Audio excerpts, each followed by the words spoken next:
Hey, hello, this is Professor Game, where we interview successful practitioners of games, gamification, and game thinking who bring us the best of their experiences to get ideas, insights, and inspiration to help us in the process of getting students to learn what we teach.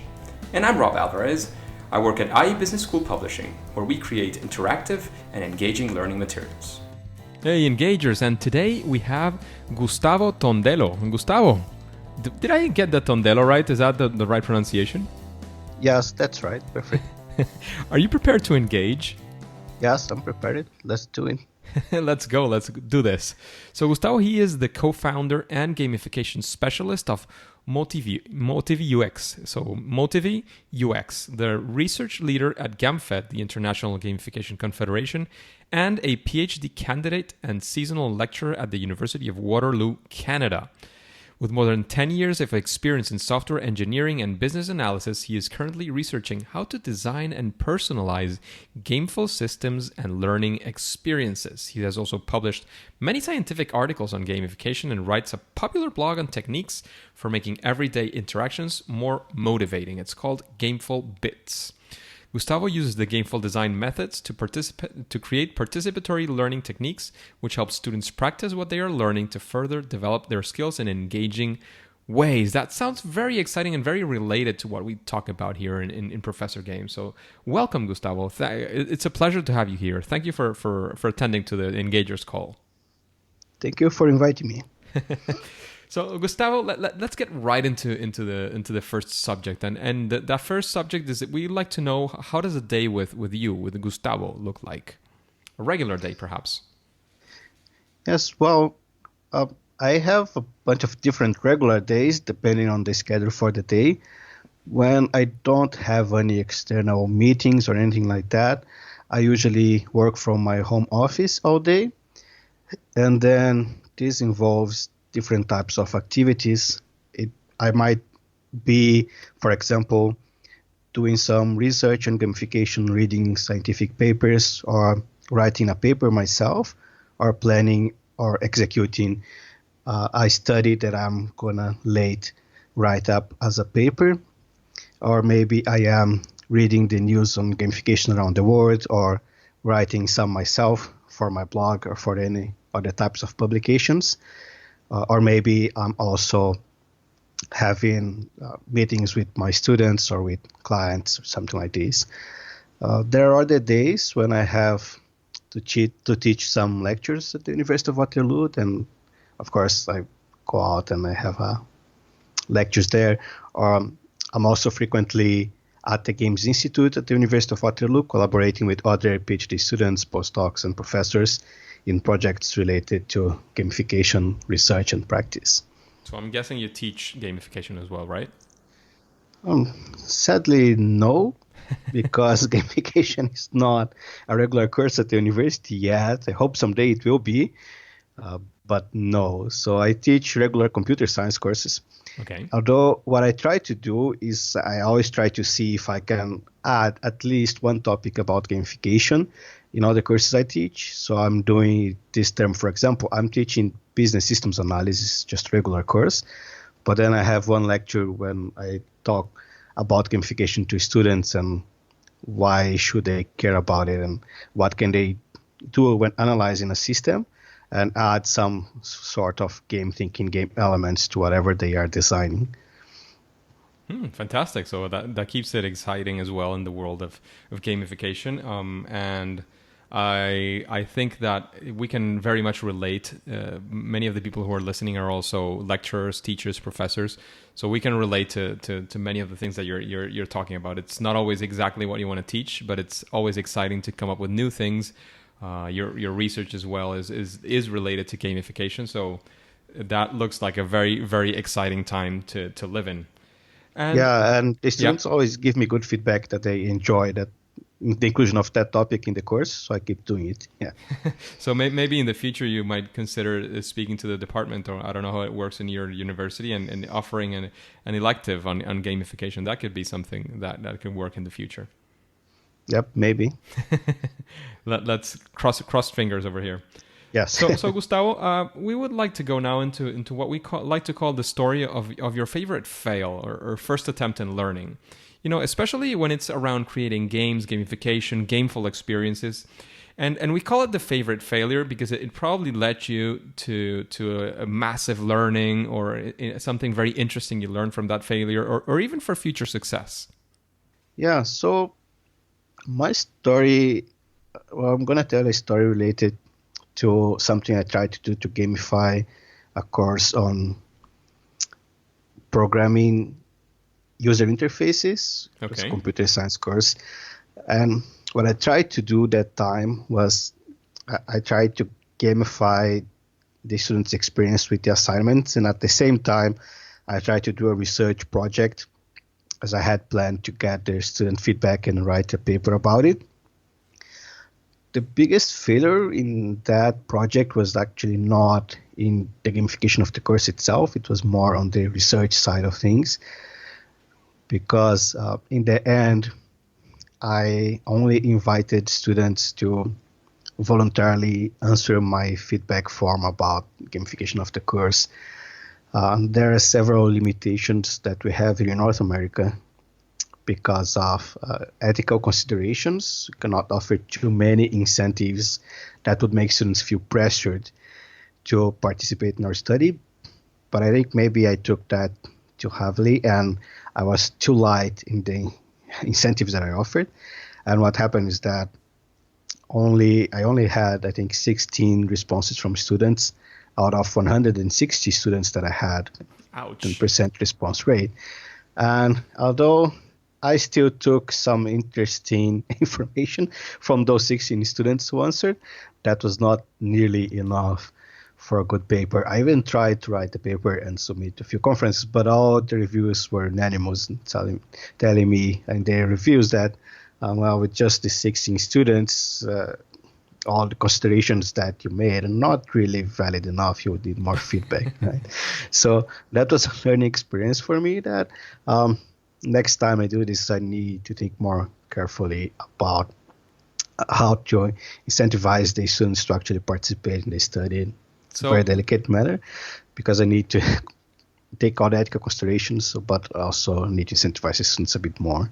So related precisely to that, what would you say is something that you learned, something that you would do different? I know you're saying that you would perhaps change the incentives, that maybe the way you incentivize your students to reply to that survey. But is there anything you say, well, had I done this, or I did this and it didn't work? Is there something that you would say, well, if I try it again, I'm sure I'm going to try to change this in particular? Is there some learning, something that we can take out from that experience? Yes, I guess for many of the research projects that we do, usually a small extrinsic motivation incentive does a good job in getting more participants, because we always talk about how intrinsic motivation is important in gamification and everything, but it depends on the situation, right? And in this situation, the participants don't have any intrinsic motivation, so because it's my study, it's not theirs, right? So that's the case when an extrinsic incentive really works. So what I would do next time is try to see what kind of incentive I could offer that's still within the ethical boundaries, but something like offering additional credits for the students to take part of the survey, or maybe offering participants to enter a draw of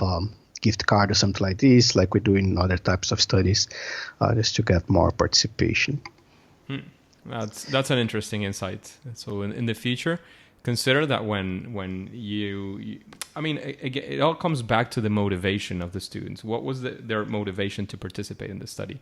And I'm guessing that the main thing that we could take away from your story, Gustavo, is to always not forget that they also have their own motivations, and that if you want them to do a certain action, if you want them to do something in particular that is not in any way perhaps related to what they're interested in, you have to take a look back and say, well, how would I get them interested in this survey? Because if they don't have anything at stake, if they're not interested in getting the survey done, and it's only you, well, maybe some students will be very generously participate, but there's going to be, as in Gustavo's experience, maybe a vast majority of people who say, I got too many things to do. I'm just not going to do the survey. I'm going to move on.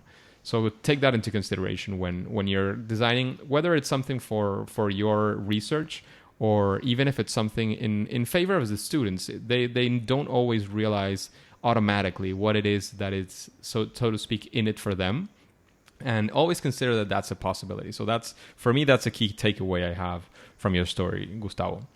And the next question that we always move into is a completely, complete spin, taking it and spinning 180 degrees. And we always like to ask you, what is like a big challenge or something very interesting that you faced and actually, solved that challenge or done something related to gameful design or gamification that you're maybe very proud of, something that you can talk to us about. What can you tell us that story, Gustavo? Yes, sure. So I'll tell the experience that I'm having with actually the course that I'm teaching that we mentioned before, business systems analysis. So when I began teaching this course, my challenge was to find a way to engage students with actually improving their learning experience. Okay. Because I didn't want to create something where students just memorize the content and then they went to write an exam, got a grade, and that's it. I wanted to provide them with more opportunities to do practical exercises throughout the course, but exercises that they wouldn't feel that were only being used to assess their learning, but that they could see those exercises as actually an opportunity for them to be learning more. Because particularly with this course, systems analysis, my experience is something that you get better as you practice more, right? You can understand the basics, but as you practice, you are faced with different situations, you learn from them, and then you are a better analyst. So I wanted to provide the students these opportunities to have this kind of experience within the course.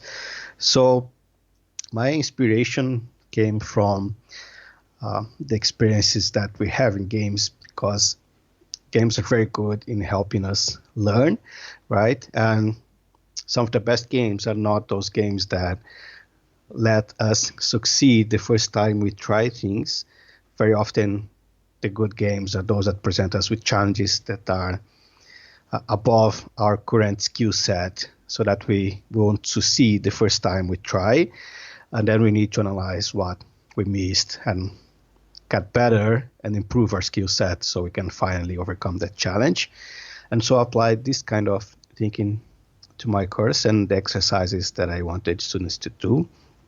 And I created a mechanism that worked in a similar way. So I provided them with a set of exercises that, and to even make the appealing of the motivational appealing of game thinking stronger, I framed these assignments as quests that they have to do instead of assignments, but it's basically the same idea. And when they submit these quests, then I grade the quests, but I grade the quests not only to give them a numerical grade that they're going to use at the end of the term to calculate their final grade, but most importantly, I give them feedback on what they did right and wrong in the quest.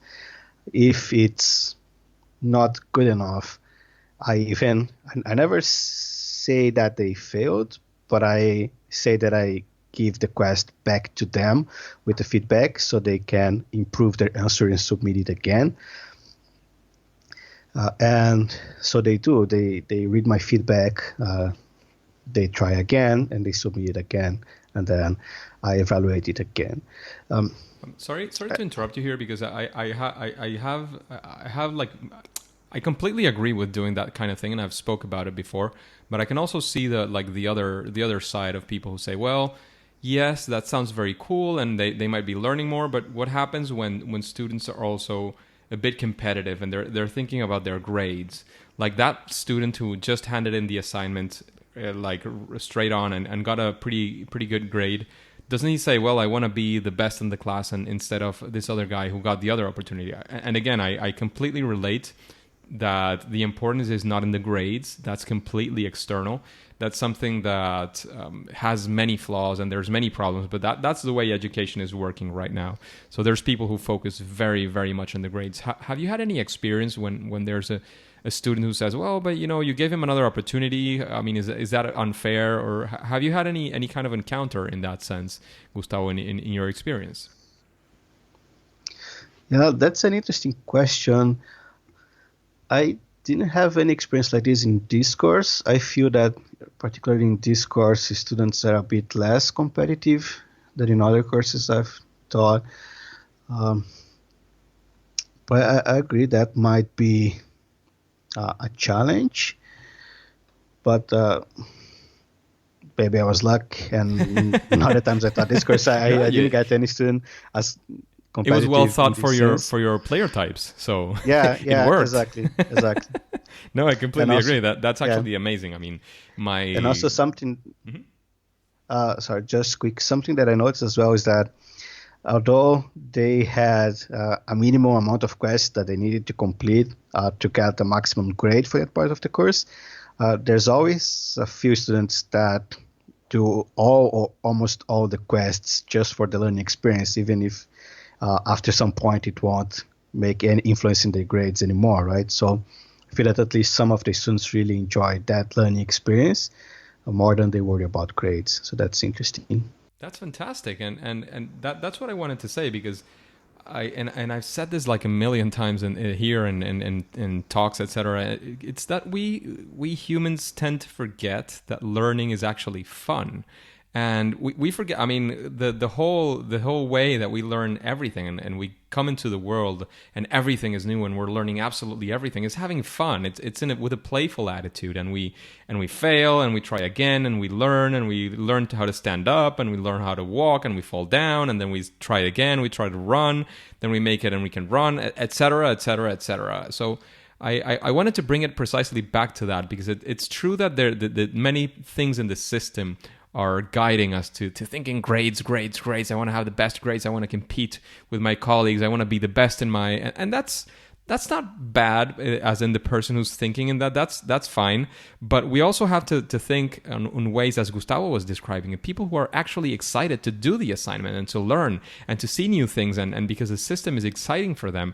And that way, and that's where I have to say I always try to maximize efforts, is not on how much the grade will be influenced or not.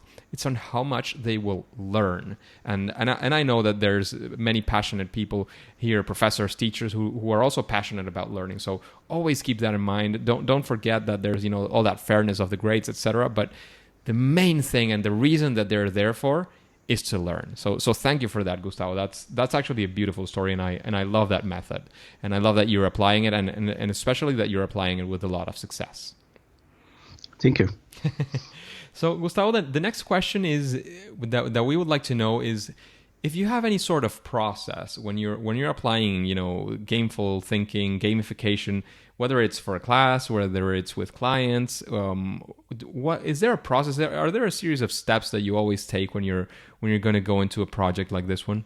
Can you describe that process if you have it? Yes, sure. It is, I would say, a bit different when I'm working on a course like those that I was just describing, because then courses already have kind of a structured grades, assignments, so it's more trying to adapt those with game thinking.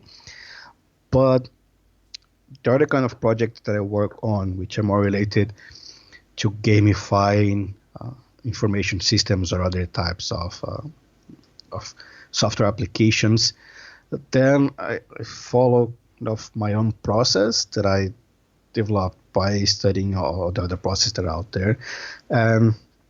I begin by trying to best understand the goals. So I'm going to echo what other people already said here at Professor Game, that most important step to begin with is actually understanding the goals, both the goals of the business, so what that company needs, but also the goals of the users and the motivation of the users.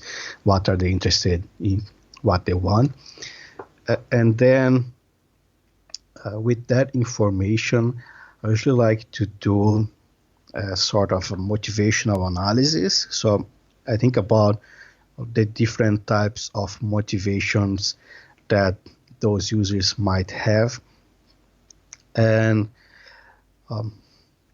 for that, I usually what I have been using the last projects is the gameful design heuristics that I developed as part of my research. It's available online if people want to take a look. It's basically a summary of the different categories of motivations that I found in the literature. And for each type of motivation, I use it kind of a lens to ask questions. So what kind of motivation would the user have for to help them feel competent, for example, to help them feel autonomous and things like that. And I try to understand how that would work in that system. And after that understanding, then I think about gameful design elements. So also, as part of my research, I have been studying a lot of how to classify game design elements and how each game design element can potentially contribute to different types of motivations. So at this point, I try to look at these classifications and try to see what different element I could use for each one of the different types of motivations. And that would be appropriate to the system and to the users that I'm dealing with. Fantastic. That makes a lot of sense. That's a very structured process, as I see, and you have many elements. Gustavo, you mentioned that you have this process available somewhere for people to see. Can you mention or name drop what's that webpage or that place where we can find it? Sure. That process you can find at our website, gamefuldesign.hcigames.com. Fantastic. So there you go. Engagers, that's somewhere where you can look at and you can see that process in detail. I'm sure it's very well explained. Gustavo does some fantastic things. So Gustavo, we're going to move into this next round of questions, and here, instead of focusing on the story that we were focusing on before or the explanation of your process, we're going to go more for so to speak rapid fire answers. So okay. The first question that we wanted to ask you is, what is something that you think basically any gamification project could benefit from? You could even call it a best practice in gamification. Yeah, so related to what I was saying about the method that I use, I think that every project would benefit from having a proper user research and user experience process. So actually engaging with the target users, understanding who they are, what they do, what they want, and taking that into consideration in the project. I've seen a lot of people talk about designing personas in gamification projects, for example, but sometimes these personas are designed just from the designer's imagination. So that's not what I'm talking about, right? I'm talking about actually looking for users that represent your target population, actually talking to them, trying to understand their needs, their motivations, and then writing personas, if you want to call them the personas, but from real users, and then involving them in the experience. When you're designing, when you are testing, also test with real users that could be part of your target population. Because in the end, we have a very good idea of what can potentially motivate people, but as we say, it's a gameful experience, and an experience only happens when the user is interacting with the system. So we can design the system very well, at least we think we design the system very well, but we need to test it. We need to actually give it to users to test it for us to see if that experience is going to happen as we imagined that as we planned it. Exactly. And Gustavo, I wanted to highlight two things. We will never get tired in this podcast of repeating the importance of understanding your users, the actual people that are going to use, that are going to participate in your gamified experience, whether that's digital or not digital. Because in the end, you're designing for them. Imagine just like the I always put extreme examples in this, but the idea is precisely to get the power of how important this can be. Because if you're talking about something that is a contextual joke for people who lived around the decade of the 80s, and what you have in the room is people who were born in the 90s, then the chances are that the joke, they will never be able to understand it, and that you're losing that opportunity to connect with your audience. And that's a very clear example. If you don't know who you're going to talk to, you might make that kind of very obvious mistakes. And then looking back, you say, but that was so obvious. Of course it was obvious, but you weren't able to know it beforehand because you didn't have the proper research. So that's very, very important. And the other thing I wanted to highlight is that when you apply gamification to something, it's very different than creating a game, in the sense that when you create a game, you say, well, the type of people I want that will play this game are these types of people. So as Gustavo was mentioning, that can be in the designer's mind. You create that type of people, and if those people exist out there, they will come to your game. However, when designing gamification, and especially in the classroom, you cannot say, well, I want these kinds of students to do this, because what about the other students? Unless you do it for all the types of students you have, you can't leave other types of students outside. So remember that when creating gamification, you're creating for the people that are actually there. You're not just trying to attract people normally. You're specifically designing it for an audience that's already existing, or for a kind of people that's already there. So always remember that you have to take them in particular into account. So thank you. That's very, very useful, Gustavo. Yeah, I agree with you. That's something that I always say as well. Like, unless you have a very small amount of users, probably you're going to have users from all different user types you interacting with your system, right? And so you need to think about all of them. Exactly like you said, we cannot build a system that some users are going to like and some others are not going to find the system enjoyable at all, as we could do with a game. Because usually when you're doing something that's a game application, you want every user, if they're not going to love your system, at least they're not going to dislike your system, right? Because the worst thing that you could do is build a system that's going to be actively demotivating someone.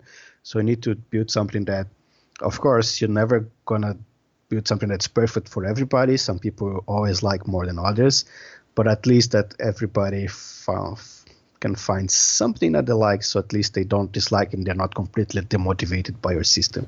Absolutely. So we were talking about games and game design, and in that same line, we would like to know, Gustavo, and this is a very important question for us, what is your favorite game? Instead of one game, I'm going to give you multiple answers with 2 series of games. Is that okay? Let's do it. So my 2 favorite series of games that I've been playing for decades and I don't get bored with them are the Civilization series. I've played, I think, all versions since the first one.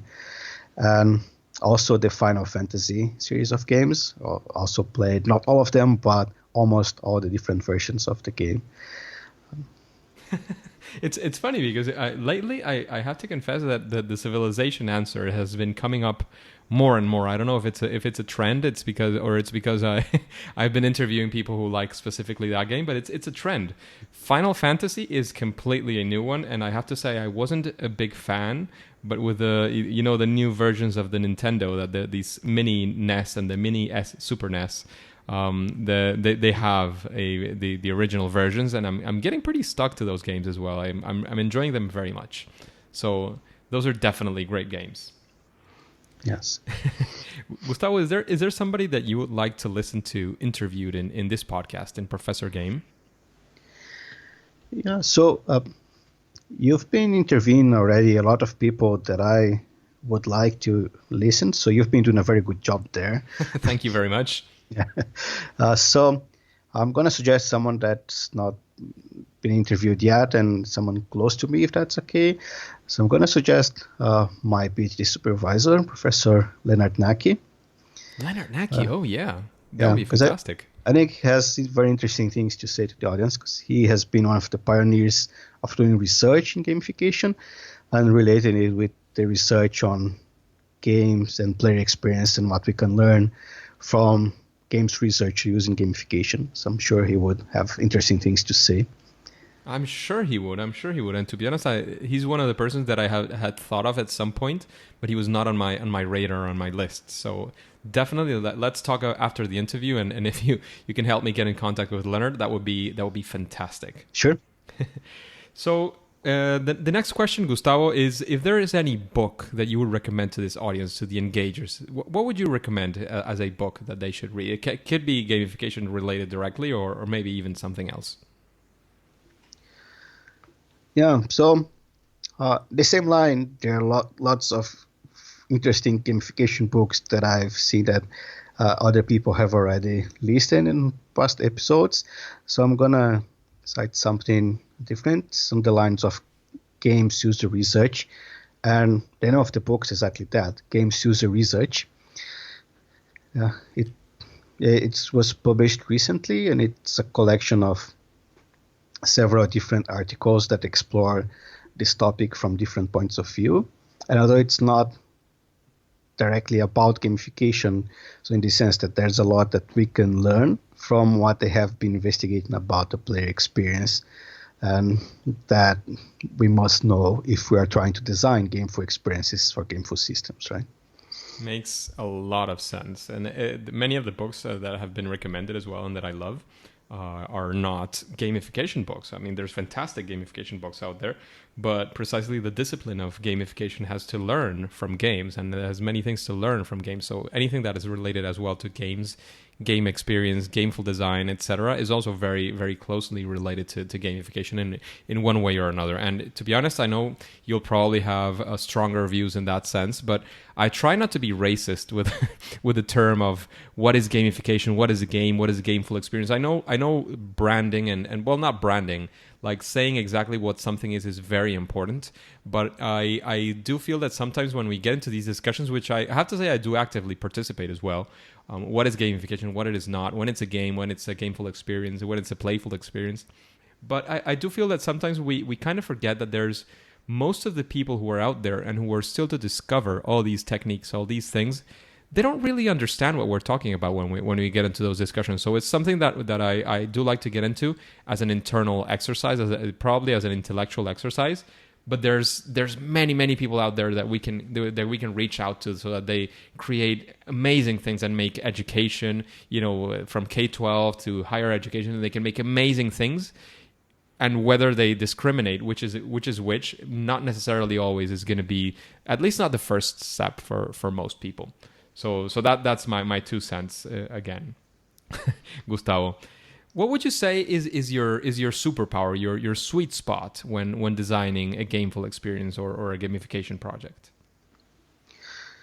So what I think that I'm good at is because I understand both the research side of gamification and the application side. I've been working on both industry and university even before I started working with gamification. And when I started a few years ago with gamification, I took the same route. I do research, but at the same time, I do consulting. I see the practical side. So I like to think that this is very helpful. Of course, I'm not the only one that have this power. It's not exclusive, but I think it helps me very much to understand both sides, so I can do research, but at the same time considering how things work in practice. And at the same time, when I'm actually designing something for a client, I can bring in the research and bring something that we can be more confident that's going to work because it has been researched before. Yeah, that's extremely important and extremely useful because, again, research is what moves knowledge forward, and that's very, very important. So, Gustavo, now we're going to move into this slightly gamified question that we make to most of our guests. And the idea is that I'll bring something up randomly. However, it's been previously reviewed by me to make sure it makes sense for these kinds of questions. And the idea is that you will tell us how would you use gamification or gameful design or playful experiences to solve this problem or to answer this question. So the question is, okay, this one's interesting. This person is asking, he says, I have heard many times in this podcast of the importance of understanding your players before you dive into design mode. Can you explain how you do that? I'm having trouble getting started because of this step. So it's something that we were talking about before, the importance of understanding your players. But I guess this person wants to get a bit more granular, if you will, if you may, about how do you actually get into that user research? How do you do that, Gustavo? Mm-hmm. Yes, okay. Great question. And yeah, exactly on topic about what we were saying before. So, well, you need to actually talk to people. Let's summarize it this way. It can be, let's say, you might use two different strategies. Maybe you might put on a survey, for example, asking people what are their goals, what are their interests, what they enjoy in the current process that they have, for example, what they don't like, what they would like to be different. So you could distribute this survey to a bunch of people, collect this information and try to summarize it. Or you could also do some sort of interviews with similar questions, but it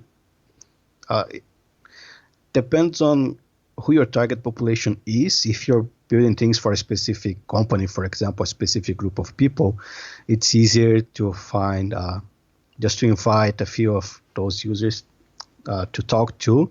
If you are creating a product that, for example, is going to be publicly available in the App Store or something like that, then you don't have specific users, right? But what you need to do is do a bit of market research and try to find out who would be your potential users, and then try to find people with those characteristics to invite your survey or to invite your interview. And really, it's a matter then of trying to understand what these people like and dislike, what are their needs, what are their goals, how do they feel about it.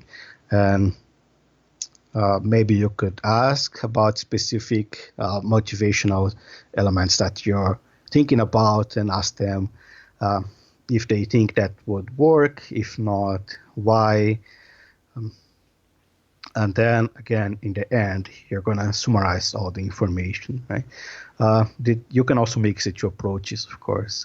Surveys have the advantage that you can reach a larger population, right? But then users will probably only offer short answers. And if you are interviewing people on their hand, you're going to be able to talk with less people, but you're going to be able to actually talk to them, ask for clarification, ask for more details, so you get richer information, although from less. You can go deeper in that people. sense. Exactly. For sure. Thank you for that, Gustavo. That's a very interesting approach, and I love it because it's very practical. It's very straightforward to the point, and I hope that whomever asked that question is satisfied with that question, because I definitely am. So, Gustavo, we're almost done with this interview today, but before we say game over, I would like to ask you if you have any final quick piece of advice for the engagers, especially for those who, are getting started. Maybe they haven't applied gamification or haven't applied it very, very little. What would you tell them? What would you say could be a first step or any advice that you could give them if they're getting started? Right. So, first of all, I would say that gamification is fairly new. We still don't have any process that we could say for sure, well, just apply this simple set of steps and it's surely going to work. So if you want to do gamification, you really need to study and to understand what's behind it, not only follow a simple set of steps. That's probably not going to be enough. There is a lot of quality material already out there, books, blog posts, podcasts, everything that you can study that's really going to make a difference. And second advice, especially for engaging learners, is related to what I was talking about before in my experiences. I would suggest think about how to engage the students with learning, right? How to motivate them to actually see your experience as a learning experience and not just something that they need to complete to get a grade and be done with it. To focus your gameful experience in that, not just in making students comply to your rules and things like that, but how to motivate and engage them with actually learning more. That's fantastic. That's fantastic. Thank you, Gustavo. It's time now for you to give us how can we connect with you? How can people maybe ask you further questions, whether that's social media or your webpage, so that the engagers can ask you any further questions, and then we'll say game over. Yes, perfect. So you can find me on Twitter if you prefer this platform, at Gustavo Tondello. Pretty straightforward. You can also find me on LinkedIn if you look for me. And I currently have 2 websites you can look for me. So blog.gamefulbits.com is my personal blog where I write about gamification. And MotiviUX.com is my consulting company. So you can contact me using each one of these websites. And if you prefer the good old email, then you can also reach me at gustavo@motivux.com, and I'll be glad to answer and to help with any need that you have related to gamification or user experience or anything like that. That's fantastic. Thank you very much, Gustavo. That's Gustavo Tondello with 2 L's towards the end. So you can find him again on Twitter, on LinkedIn. All of these things you will be able to find as well. If you go to professorgame.com and type Gustavo, you will surely bump into Gustavo's episode, and you will find all of the information in the show notes. So thank you very much for your time, for your all the things that you gave very generously to the engagers. And now it's time to say it's game over. Thank you very much. Thank you. Hey, engagers, thank you very much for listening to Professor Game Podcast. If you want more details of this interview with Gustavo, please go to professorgame.com/podcast/035. There you can also subscribe, and that way we can be in contact, and you will be having exclusive access to opportunities that Professor Game might have for you. And before you go on to your next mission, would you like to know what is an instructional coach and how it can help you on your gamification journey? Then you have to listen to John Meehan in the next episode of Professor Game. See you there!